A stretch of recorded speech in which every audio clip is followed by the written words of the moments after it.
Então, boa noite, pessoal. Eu sou Fábio Damasceno Barreto, sou psiquiatra, sou pastor da comunidade cristã S8, terapeuta de família, terapeuta de casal.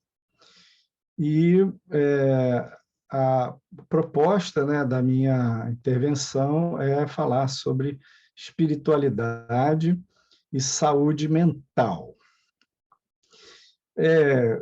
Como a gente pode articular, né, a questão do conhecimento contemporâneo, científico, da psiquiatria, da psicologia, e também o entendimento que a Bíblia traz sobre o ser humano. Então, eu vou pegar uma carona aí na antropologia bíblica para a gente tentar pensar, refletir, né, sobre essa temática de espiritualidade e saúde mental.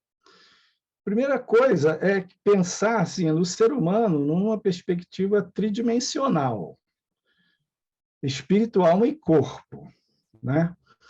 Existem discussões teológicas de que seria bidimensional, espírito e alma a dimensão imaterial e o corpo a dimensão material. Mas a Bíblia fala dessa triunidade do ser humano, né? Então, e é interessante porque isso ajuda a gente a pensar didaticamente, a discernir coisas, porque são categorias diferentes, né?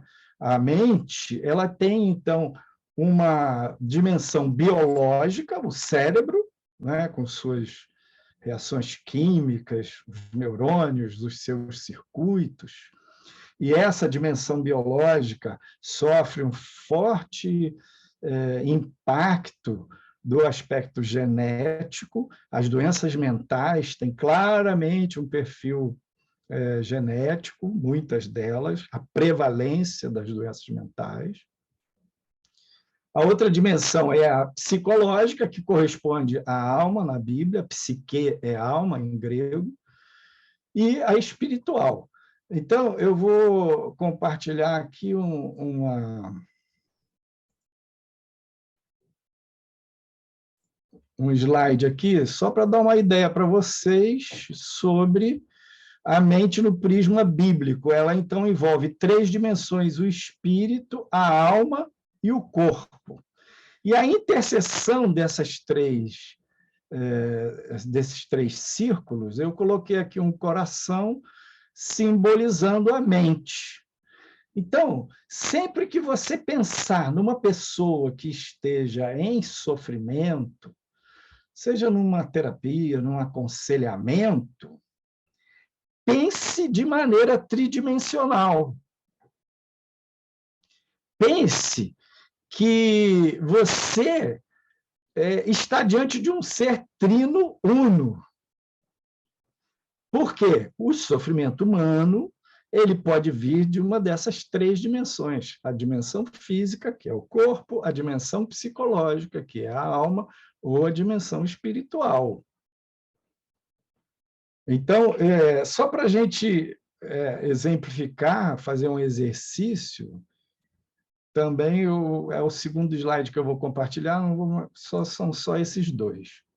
Então, aqui é só um exercício assim, dos possíveis vetores no sofrimento de uma pessoa. Vou pegar o exemplo da depressão. No caso 1, você tem o B é vetor biológico, o P é o vetor psicológico e o E é o vetor espiritual. Então, nesse caso 1, é um indivíduo que está sofrendo de depressão com um forte componente biológico. Vejamos, o caso 2. O componente biológico, a herança genética, o problema físico, não é tão irrelevante. É um caso de uma pessoa que está sofrendo de depressão com um forte componente psicológico. Por exemplo, nesse primeiro caso aqui, seria uma depressão maior, uma depressão que tem um perfil de família e tal. Esse aqui seria, por exemplo, uma perda, a pessoa não superou a perda, um luto mal resolvido, que a pessoa não conseguiu processar, digerir, superar aquilo, aí ela faz um quadro depressivo. E, às vezes, nesses casos em que o vetor psicológico é muito alto, como no caso de um luto mal resolvido, a gente chama de luto complicado, a depressão ou um transtorno psicossomático vai aparecer 2, 3 anos depois. A pessoa passa um tempo bem, depois ela entra em depressão, não sai. Ou ela faz um quadro grave de hipertensão, ou alguma outra coisa psicossomática. E porque o tempo ficou distante entre a perda, o processo do luto mal resolvido e a aparição do transtorno depressivo, por exemplo, nem sempre as pessoas fazem uma correlação. E aí toma remédio, faz isso, faz aquilo, e não sai, não resolve. Né? E no caso 3, esse aqui em verde, o vetor biológico é médio, o vetor psicológico é baixo, só para ilustrar, né? É um caso hipotético, e o vetor espiritual é gigante. Então, existe pessoa que pode ter uma depressão que tenha um forte componente de ordem espiritual? Existe. A gente vê na Bíblia Jesus curando um surdo-mudo, e num caso Jesus põe o dedo no ouvido e diz efata, quer dizer abre-te. E no outro caso, Jesus expulsou um demônio, uma força maligna, e aquele surdo-mudo falou. Então, eram 2 vetores diferentes, em 2 casos diferentes. Um era referente ao caso 1, era uma doença física, e o outro era um exemplo do caso 3, era uma perturbação espiritual que fazia aquele indivíduo ficar surdo-mudo. Então, sempre que você olhar para alguém em sofrimento, exercite o pensamento nas 3 dimensões. Exercite as hipóteses nas 3 dimensões, a biológica, a psicológica e a espiritual. Agora, quando a gente fala de espiritualidade saudável, a gente necessariamente precisa falar de religiosidade. Então, eu vou trabalhar com essas 2 questões, a espiritualidade e a religiosidade. Até vou trabalhar um pouco mais o aspecto da religiosidade. Por quê? A religiosidade é muito importante. Não há como a gente separar espiritualidade de religiosidade. Né? A espiritualidade, o que é? É conexão com Deus, é fé, é percepção das coisas eternas, da presença de Deus, é sensibilidade espiritual, discernimento, intuição, inspiração do Espírito Santo. A espiritualidade tem a ver com maturidade, com santidade, com fé, com amadurecimento espiritual e com o fruto do Espírito, amor, gozo, paz, longanimidade, benignidade, bondade, fé, mansidão, temperança. Então, o que a gente precisa pensar é que não existe espiritualidade sem religiosidade. O exemplo máximo de uma pessoa que viveu a plenitude da espiritualidade e uma plenitude de uma religiosidade foi o próprio Jesus. Ele era judeu, foi circuncidado, 8º dia, cumpriu toda a lei. Então, ele era uma pessoa que estava de bem com a religiosidade. Ele não estava de bem com a hipocrisia dentro da religiosidade, mas ele era um judeu vivendo o judaísmo na sua plenitude. Ele cumpriu toda a lei. Então, eu defini mais ou menos o que seria a espiritualidade. E a religiosidade? A religiosidade também está conectada, correlacionada à fé, e tem a ver com o conjunto de crenças de uma pessoa, crenças conscientes e inconscientes.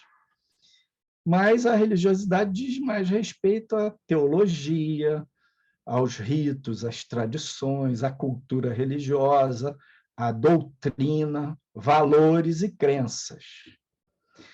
E não é possível você ter uma plena espiritualidade sem religiosidade. Por quê?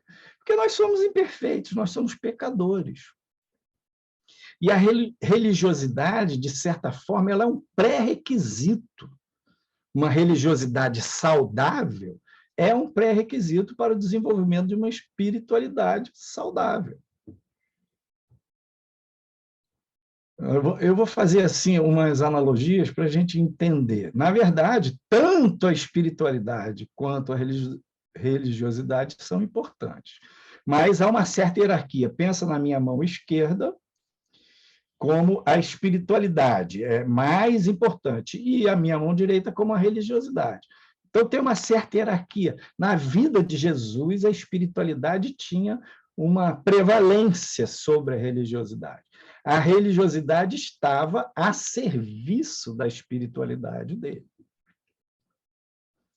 Fazer algumas comparações, umas analogias aqui. Por exemplo, num produto você tem embalagem, religiosidade, e conteúdo, espiritualidade. O que é mais importante? O conteúdo. Mas a embalagem tem importância, seja pela parte da comunicação, da proteção da qualidade do produto, da preservação, da validade, etc. Então, por exemplo, num objeto, num equipamento, né? A forma tem a ver com a religiosidade. A engenhosidade, a tecnologia, a funcionalidade tem a ver com a importância, né? A função principal. Seria uma comparação com a espiritualidade.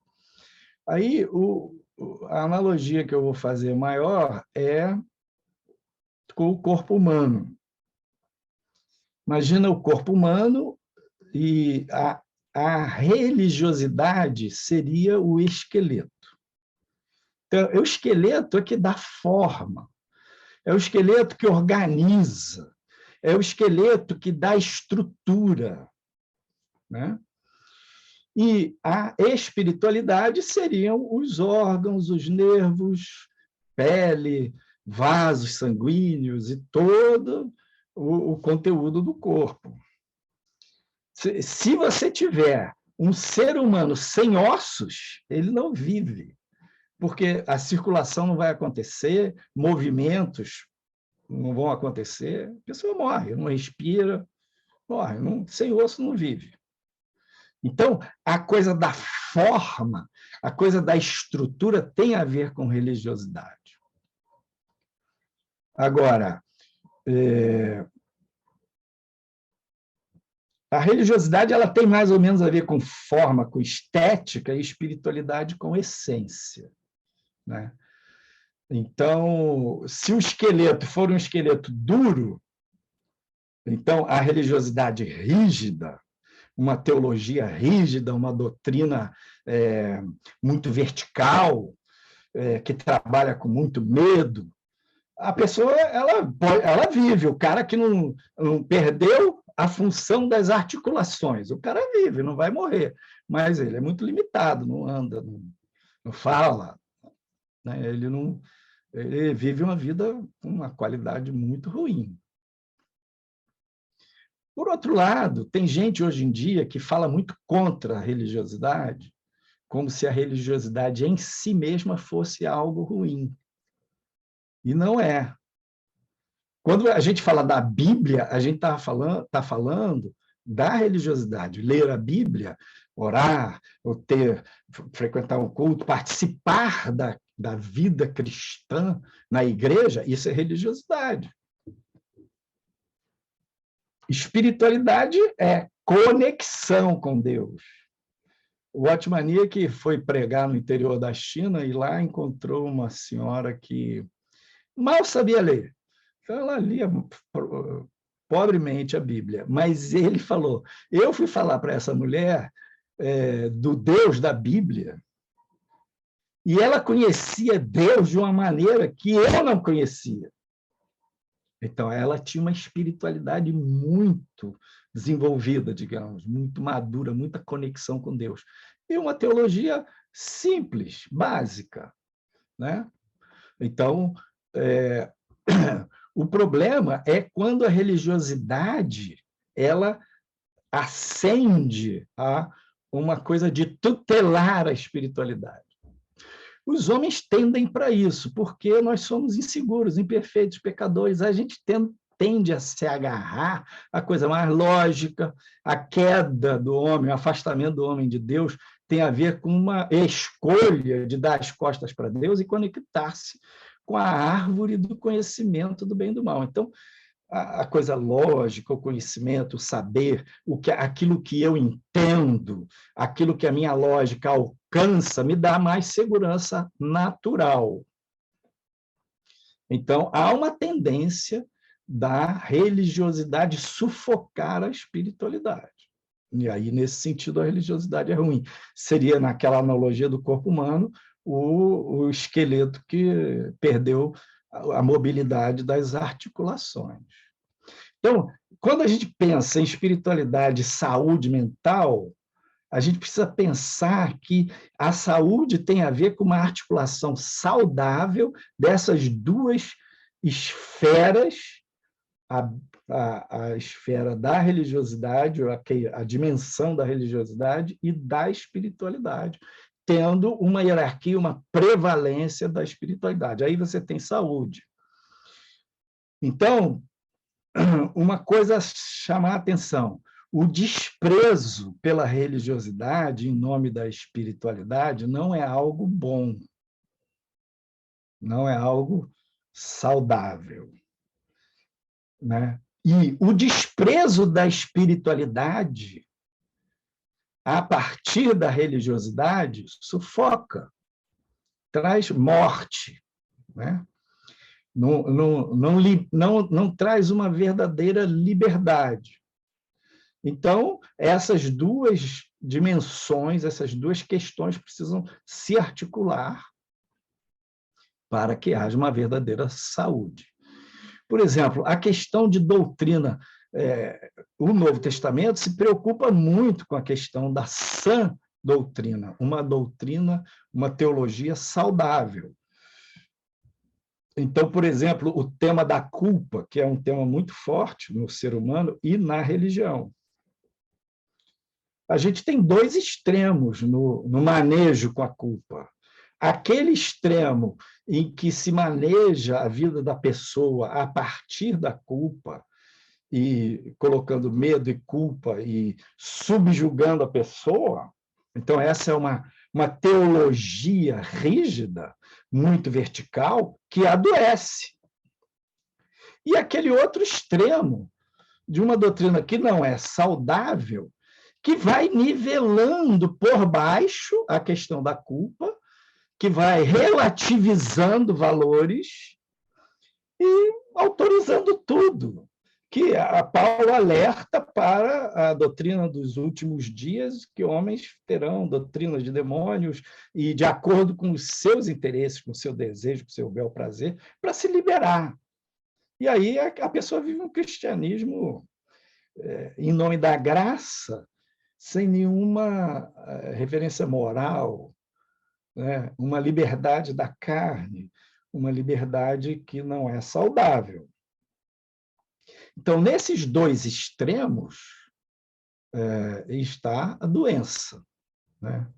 E a culpa, a gente precisa pensar, quando pensar em culpa, como conselheiro, pastor, terapeuta, você vai lidar com gente sofrendo culpa. E a culpa é muito importante, ela está para a alma como a dor está para o corpo. Não é prazeroso, não é agradável sentir dor, mas a dor alerta quando existe alguma coisa fora do lugar, quando existe uma doença, um trauma, uma fratura. Então, a dor ela nos chama para buscar solução.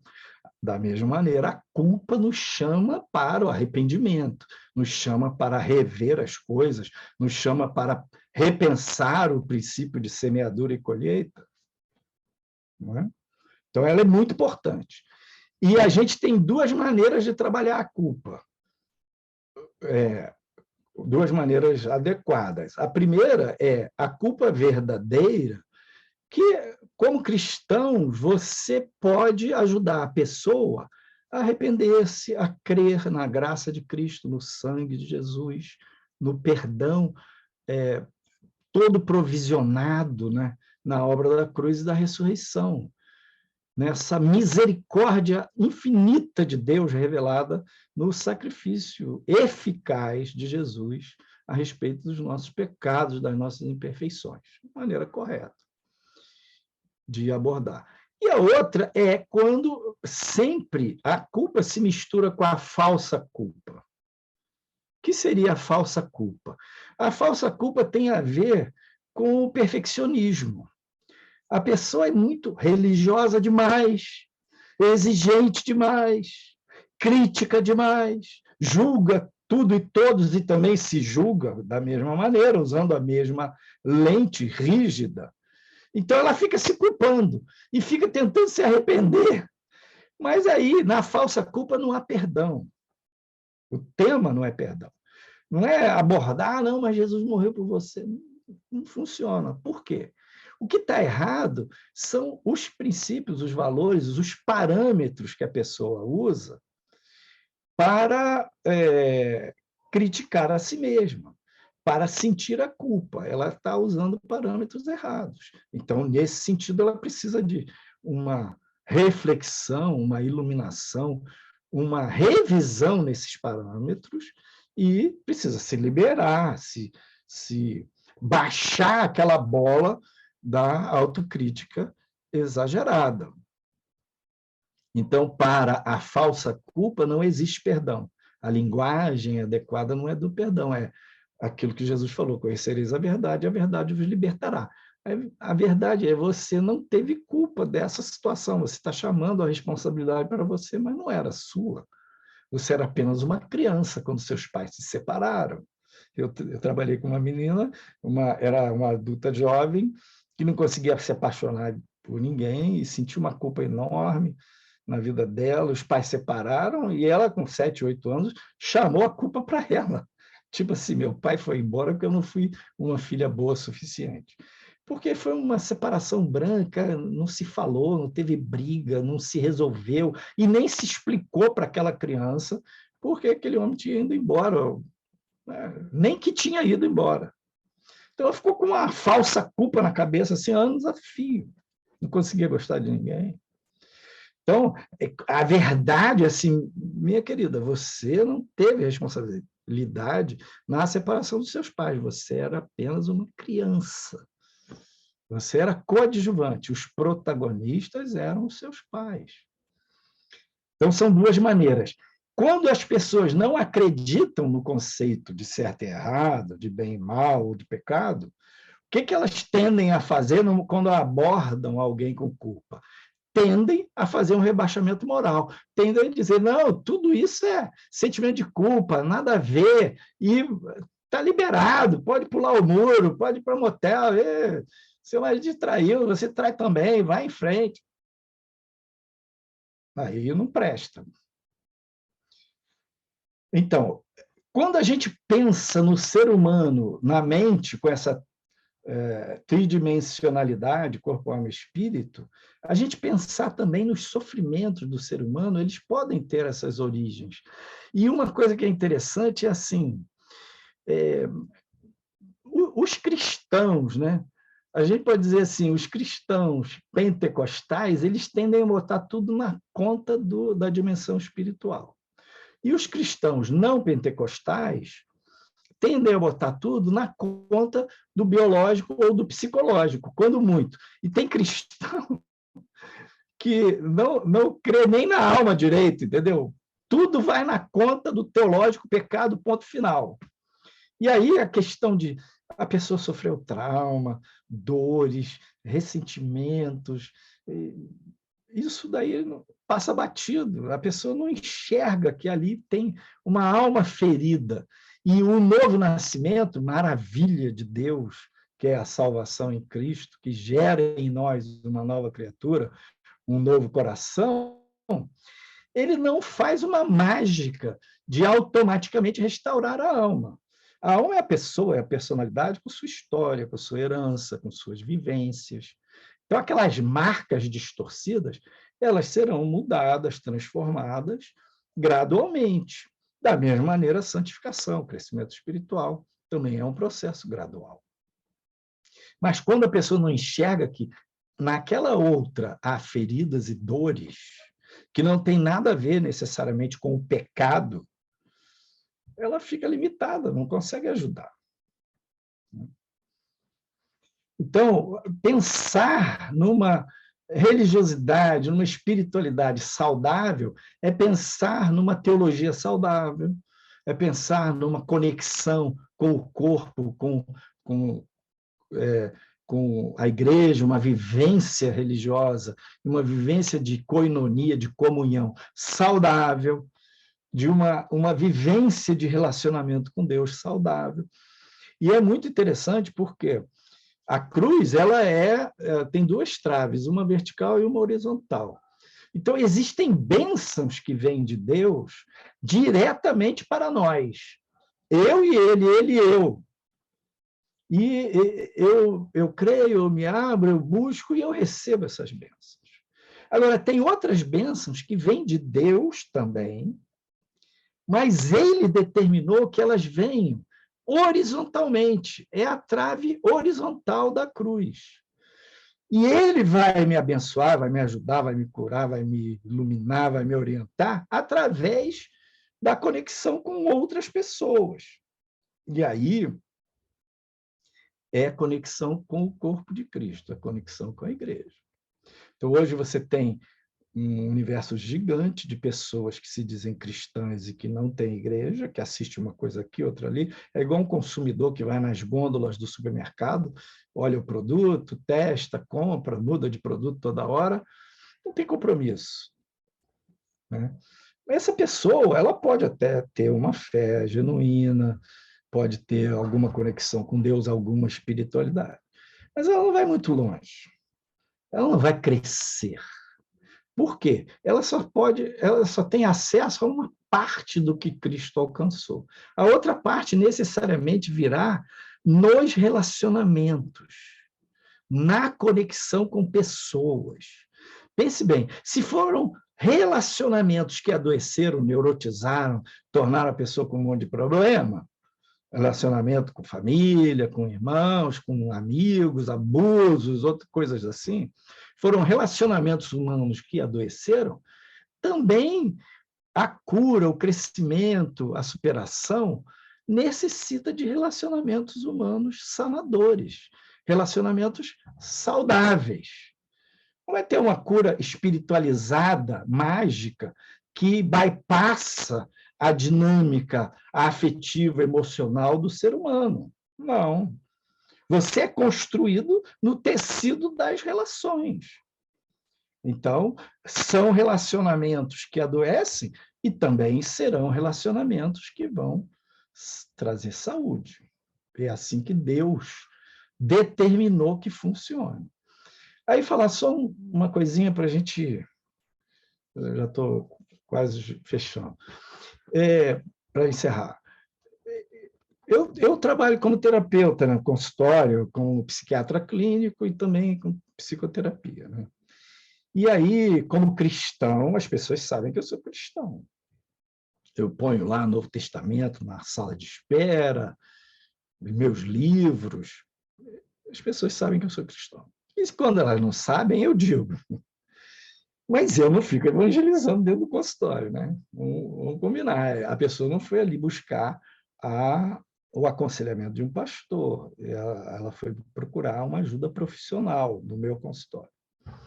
Mesmo assim, quando a pessoa é cristã, eu falo dessa possibilidade da gente olhar para a vida dela, para os problemas dela, de forma tridimensional, o biológico, o psicológico e o espiritual. E a pessoa sendo cristã, não há nenhum problema. Eu não vou transformar o meu consultório num gabinete pastoral.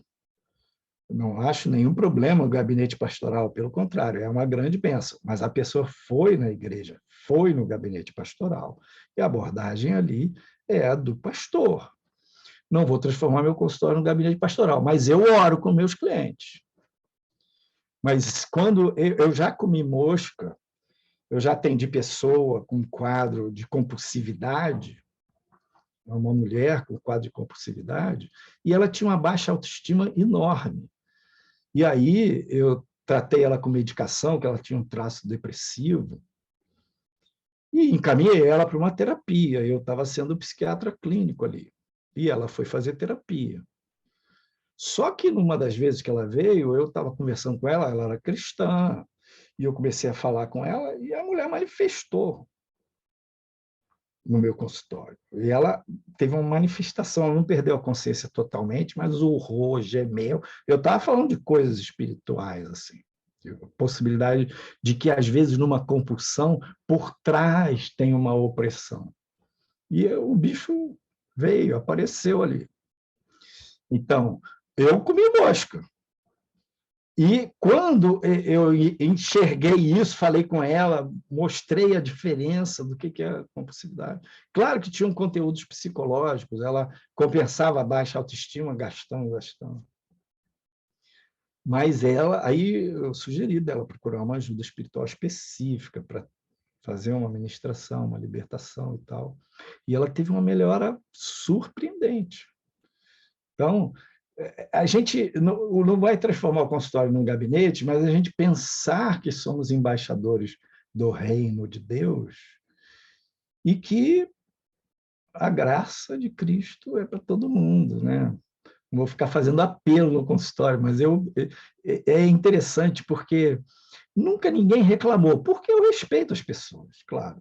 Não vou querer empurrar um enlatado religioso goela abaixo do meu paciente. Ele está ali, se ele não tem demanda nenhuma nessa dimensão, se a temática que ele me traz não fala disso, eu vou dançar conforme a música, no sentido de atender a demanda dele. Agora, tem paciente que me traz uma demanda das coisas espirituais, eu peço licença e entro. Às vezes a pessoa não é nem evangélica, mas eu entro e trabalho com respeito, com ética, mas funciona. Então, ok, vou passar a bola aí para vocês, para o Diego ou Rodrigo. A proposta, então, é a gente ter aí um tempo para perguntas e respostas. Então, quem for fazer pergunta, é só desabilitar o áudio e fazer a pergunta. Oi, Rodrigo. Pastor Está me ouvindo agora aí? Estou te ouvindo, pastor. Oi, pessoal. Agora eu consegui colocar a minha voz aí na sala virtual. Que loucura. É a tecnologia, gente. Mais uma vez, pastor Fábio, obrigado pela sua presença. Que Deus te abençoe e guarde. E, Rodrigo, Amém. como é que a gente vai fazer? É o seguinte, as pessoas que quiserem fazer perguntas podem passar essas perguntas pelo chat. Inclusive, a Aldinha já tem uma pergunta aqui. Eu já vou passar para o Fábio. A pergunta é a seguinte. O autoconhecimento é uma via espiritual? Sim, o autoconhecimento é uma via espiritual, aquela dimensão, né, do que Jesus falou, conhecereis a verdade vos libertará. E essa fala de Jesus, ela é real no mundo espiritual, psicológico e biológico. A medicina trabalha com esse princípio. Quanto mais conhece os agentes causadores da doença, os mecanismos da doença, mais ela pode intervir e trazer cura. A dimensão psicológica é da mesma maneira, né? Então, quanto mais a pessoa se conhece, melhor. Só que a gente precisa lembrar que o nosso autoconhecimento ele tende a ter uma limitação bastante dura, rígida, difícil de ultrapassar, que é a nossa mente tem dois andares, o consciente e o inconsciente, que é gigante. O inconsciente é muito maior do que o consciente. Então, a gente se sondar, a gente se conhecer sozinho, é meio difícil. Então, é uma maneira de desenvolver, de crescer o autoconhecimento, sim. Mas Deus pode sondar a gente, o Espírito Santo sonda a gente. O Salmo 139, o salmista fala da onisciência e onipresença de Deus. Ele termina dizendo: sonda-me, ó Deus, e vê se há em mim algum caminho mau, e guia-me pelo caminho eterno. Então, as pessoas também podem nos dar feedback e a gente aprender. Então, o autoconhecimento sozinho, como grande investimento, eu acho que é limitado. Muito bem. Olha, tem uma outra questão aqui. A igreja tem compreendido bem a relação entre a espiritualidade e a saúde emocional? Esse é um tema com o qual a igreja vem lidando bem? Eu acho que essa temática ela está, vamos dizer, ganhando força, né? Essa percepção de que o ser humano não é corpo e espírito, que ele é alma, e que as mudanças da alma são graduais. Então, imagina assim, o Brasil está vivendo uma primeira onda de evangelização e toda uma geração que entrou na igreja que não veio de uma família cristã, né? E acho que está em andamento aí uma segunda onda da compreensão das necessidades reais da igreja, né? De um aconselhamento mais humanizado, um aconselhamento mais contextualizado, mais individualizado, né? E isso daí, por exemplo, você vê aqui hoje esse tanto de gente interessada nesse tema mostra que a igreja está acordando para o assunto. Mas tem todo tipo de tonalidade de igreja, de doutrina, de teologia, aquelas mais rígidas que estão no século XVII, ou aquelas outras ultraliberais. Bem, aqui tem uma outra questão aqui. A pergunta a esquizofrenia tem algo de espiritual? Não. Esquizofrenia é uma doença mental, é a doença mental mais grave, tem uma prevalência na população em torno de 2%. Então, os cristãos, uma igreja com 500 pessoas, presume-se que teria, né, a cada 100, 2 em 500, então teria 10 esquizofrênicos. É uma doença física. Agora, toda doença que a pessoa tem, e, sobretudo, na área da doença mental, a pessoa está mais frágil, está mais vulnerável. Então, o mal entraria, pode entrar na vida de um esquizofrênico como um complicador, o lado espiritual, opressão e tal, mas não como causa, né? A causa é um problema de ordem genética e um problema de ordem física. Não é estritamente genético, mas, por exemplo, a ocorrência de esquizofrenia na população em geral é em torno de 2%.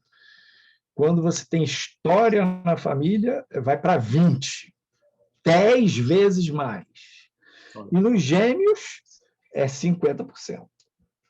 Olha só. Olha, aqui tem várias perguntas chegando aqui, e tem testemunhos também, declarações. Há uma pessoa, por exemplo, dizendo que foi convidada a sair da igreja por ser psicóloga cristã. O que você acha de uma igreja que convida um dos seus membros, né, a sair da comunidade por ser psicoterapeuta, né, por ser psicóloga cristã? O que eu digo para você, minha amiga, minha querida, agora, já que convidaram você para sair, então procure uma outra igreja que compreenda o seu papel como pessoa do universo psi, da ciência, e que você possa ter ali um papel de ajuda, de ser relevante, né? Eu acho que os cristãos não devem sair da sua congregação. O princípio é esse. Agora, se a liderança me mandou embora, não vou ficar chorando, não. Vamos em frente. Deus está com isso autorizando você a procurar um outro lugar. Aí, uma outra pessoa dizendo, aqui, acho que a Vanessa diz assim: por trás de uma compulsividade pode haver uma opressão. Explica melhor para a gente. Sim, então, A compulsividade, ela pode ter um perfil biológico, a pessoa tem um temperamento assim muito ativo, né? Ela pode ter, em geral, tem forte componente psicológico, né?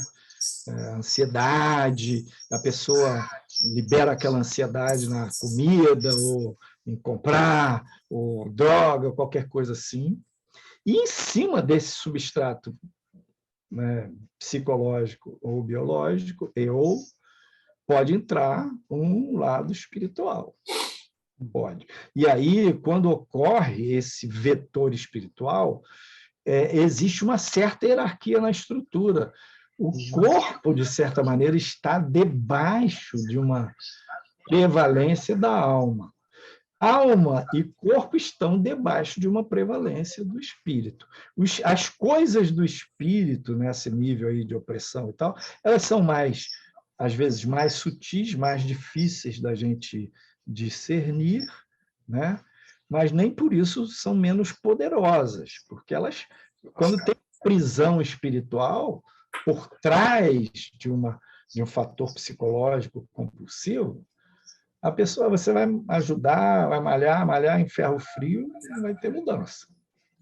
Olha, pastor, aqui estão entrando várias mensagens. Agora há uma explicação aqui da pessoa que colocou aquela mensagem lá atrás, dizendo que não foi expulsa de uma igreja, ela recebeu esse pedido para sair de uma instituição de psicólogos. Parece que foi isso que aconteceu. Que parece que não aceitaram o posicionamento não foi sair de igreja, porque ela era uma psicóloga cristã. Foi o que deu para entender agora. De qualquer maneira, ali houve um problema. Né? Aí, bem, alegam que a instituição... sim, aí ela está explicando aqui que alegam que a instituição é laica e não caberia nessa instituição uma psicóloga cristã. Isso aí talvez seja um outro problema também para ser debatido posteriormente. Aí alguém diz aqui sobre o Jung, faz uma abordagem espiritual para a cura. Eu, como arteterapeuta, me sinto muito à vontade para falar de espiritualidade. Ele está dizendo que é muito fácil falar sobre a espiritualidade quando a gente segue a linha junguiana, porque o Jung valorizou essa dimensão espiritual do ser humano. Faz uma observação. Muito interessante, né?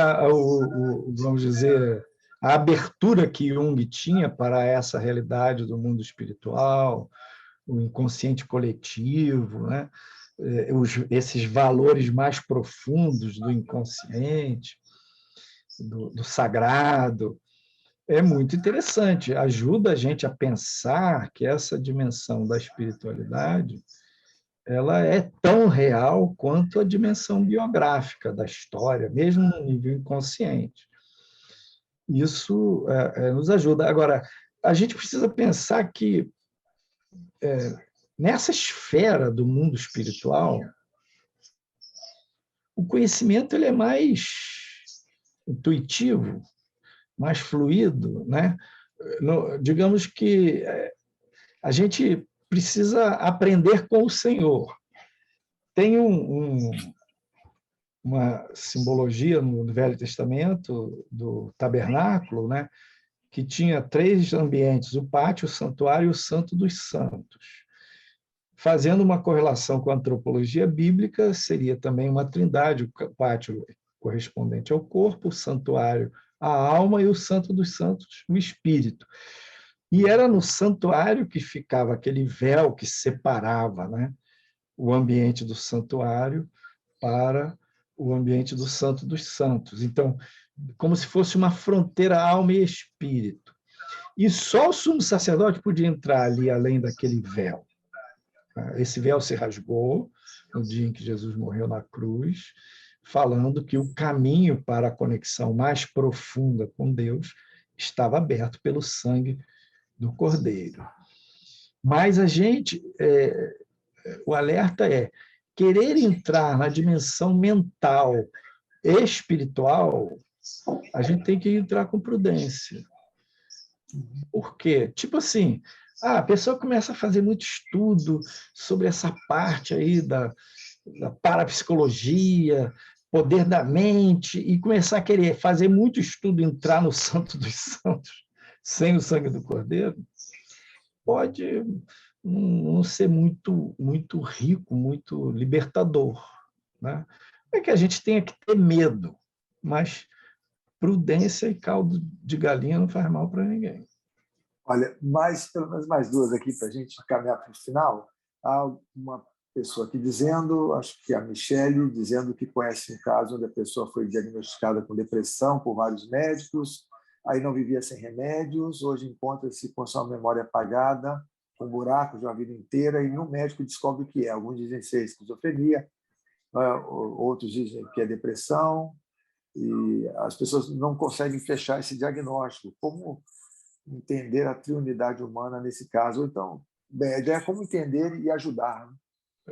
Então, Michele, veja bem, a doença mental, todo tipo de diagnóstico, ela tem uma escala de gravidade, né?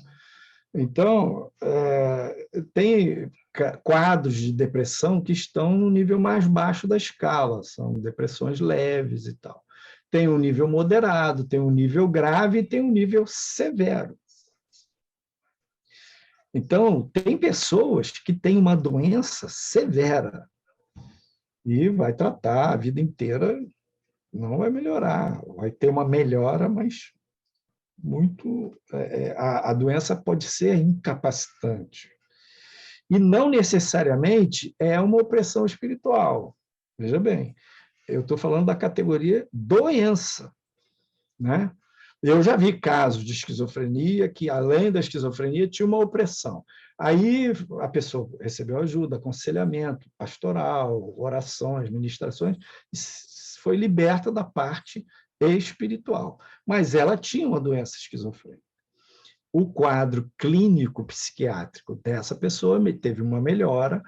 Depois que ela teve essas ministrações e tudo, ela foi liberta da opressão, ela não se internou mais.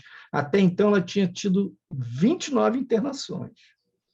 Então, ela parou de ser internada, os remédios passaram a ser mais efetivos, ela equilibrou, mas era esquizofrênica, delirava, alucinava.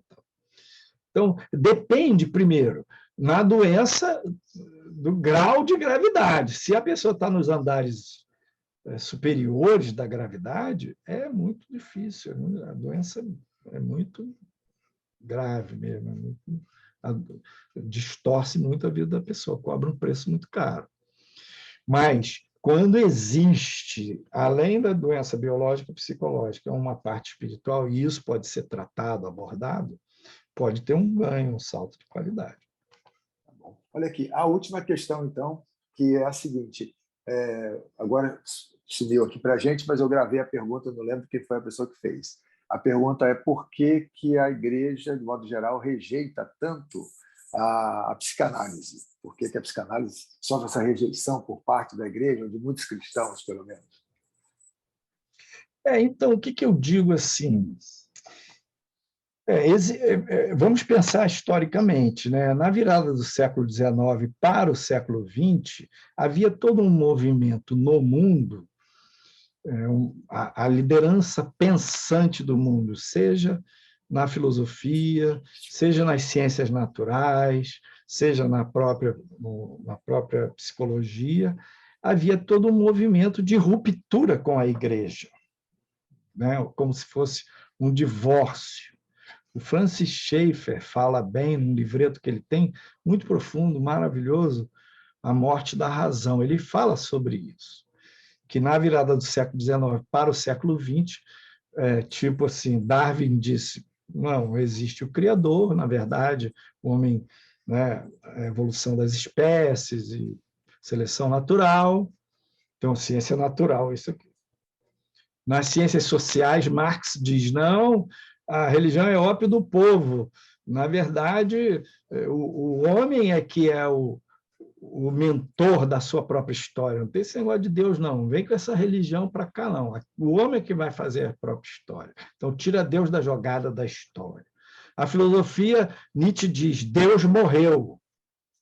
Então, sai fora Deus, porque não precisamos de sentido existencial a partir de Deus, na relação com Deus. A gente encontra o nosso sentido. Então, a psicanálise, quando nasceu, ela nasceu neste ambiente, virada do século XIX para o século XX, e ela tinha claramente um antagonismo com o cristianismo, né? Tanto que Freud e Jung, eles meio que bateram cabeça, lá para as tantas, cada um foi para um lado. Jung montou a sua escola junguiana, que levava em conta a importância da espiritualidade, da religiosidade. Então, desde sempre, a ênfase na psicanálise ela era uma ênfase, vamos dizer, anticristã. Agora, passou, virou século XX, XXI, acabou essa polarização no mundo pensante. Por exemplo, quando eu me converti em 1972, eu entrei na Faculdade de Medicina em 74. Tinham 100 e poucos alunos na minha turma. Só eu era evangélico e mais uma outra menina. O resto tudo, tinha alguns católicos. A turma tinha uma barreira, porque eu era crente, eu era crentão mesmo. Eu botava numa bolsa que eu usava, Cristo Salva, com aquele desenho das letras da Coca-Cola, fundo vermelho, branco assim, e eu evangelizava, pregava. As pessoas não aceitavam. Era meio ridículo ser cristão no meio médico, né?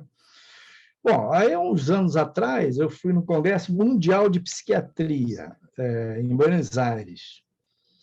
Cheguei lá e tinha uma plenária, assim, 2.000 pessoas assistindo uma plenária, com alguns palestrantes falando de espiritualidade. A importância da espiritualidade na saúde mental. Então, o mundo mudou, né? Houve uma modificação nesse olhar para a questão da espiritualidade. Porém, com um problema. A espiritualidade hoje é aceita, mas é uma espiritualidade que não lide com valores absolutos. Como assim? A noção de certo e errado não é politicamente correta. Então, ela no meio psi, no meio científico, não aceita. Você tem que falar em cima de um relativismo, né? Então, o cristianismo ele tem uma coisa da transcendência, da fé, que é maravilhoso, porque Deus é transcendente, é o eterno, mas ele não perde a conexão com valores absolutos, com o valor de certo e errado, de bem e mal, entendeu?